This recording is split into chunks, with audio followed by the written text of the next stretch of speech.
So there hasn't been much news lately, so I think I'll cover some other topics. Mainly something that came out the last patch that I was really looking forward to is really disappointing.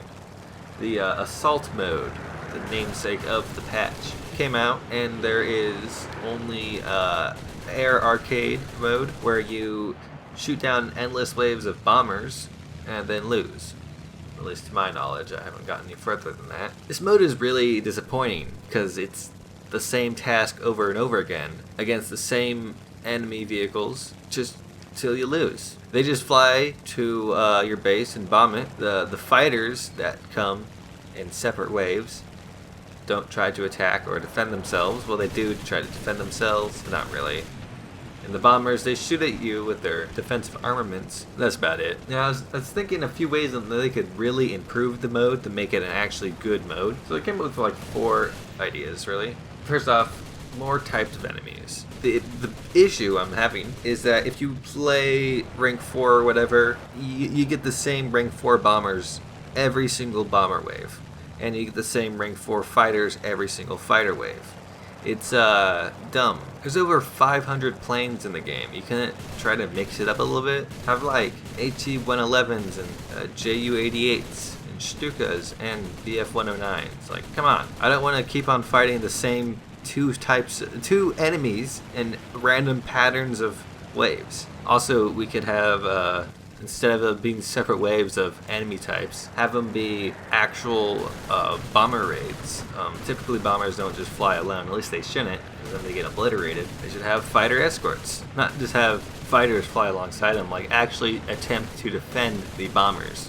But to do this, they need to change a bit on how the mode works. I was also thinking to make it a bit more dynamic in a sense, not just have one single base that when you die, you lose, but like have a few more locations you have to defend, or maybe like a front that you have to defend from the bomber raids. And like you could have like a little conflict going off in one area, and attackers will come and attack your tanks, and you need to defend your tanks.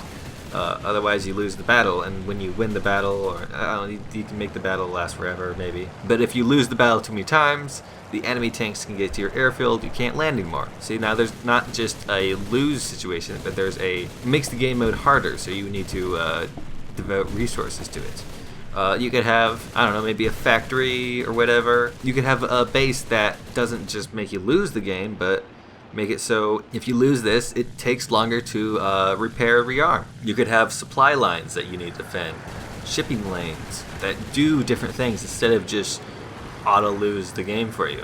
In fact, having some auto-lose one location is rather lame. It could be that if you lose too many fronts or whatever, then you lose the game. Or if you lose too many certain resources, you lose the game. You could have bombers that you need to escort out of the map, and then enemy fighters attack them. And these things aren't exactly hard to program, because most of these scenarios are already in games part of the dynamic campaign type of thing.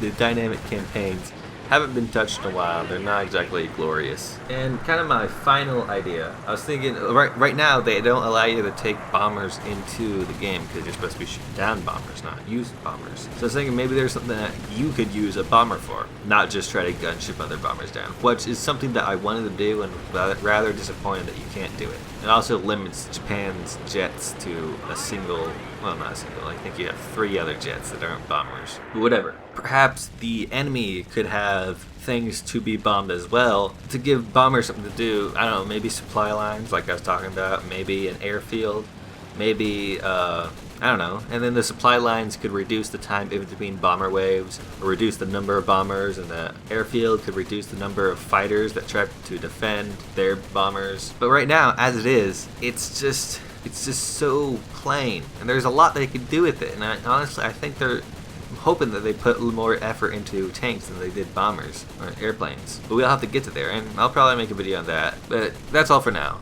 Thanks for watching. If you liked the video, hit the like button. If you didn't like the video, don't hit the like button. I don't like you. If you want to see more videos like this, subscribe. I'll try to make videos a lot, though I get distracted sometimes. Have a good day.